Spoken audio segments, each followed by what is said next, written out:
Angedacht zwischen Rhein und Reden. Impulse aus dem Kirchenbezirk Germersheim.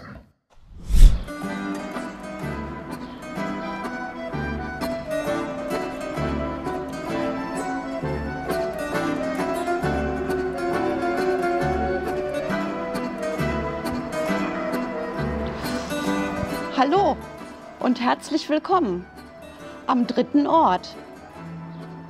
Der dritte Ort, fragen Sie sich gerade? Was ist das denn?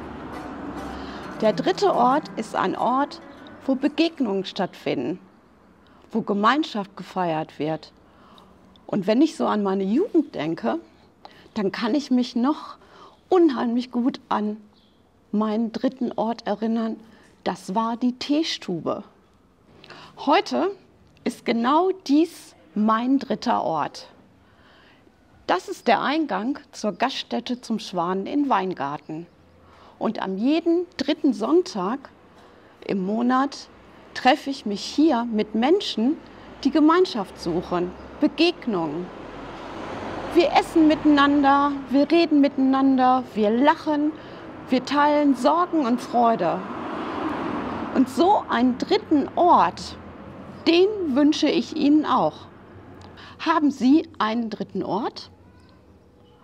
Und wenn Sie noch nicht einen dritten Ort haben, dann empfehle ich Ihnen, schauen Sie doch einfach mal bei Ihrer Kirchengemeinde vorbei.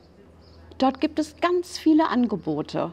Frauenfrühstück, Kirchenkaffee, Männerstammtische, Ausflüge und noch ganz viele. Und diese Angebote können Sie als dritten Ort nutzen, da wo Begegnung und Gemeinschaft stattfindet.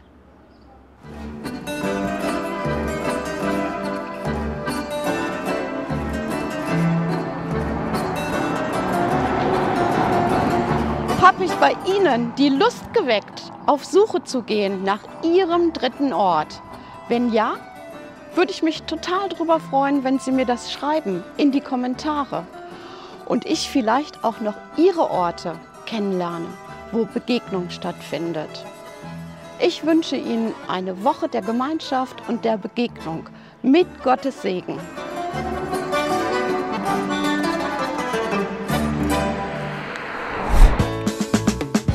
Angedacht zwischen Rhein und Reden. Impulse aus dem Kirchenbezirk Germersheim.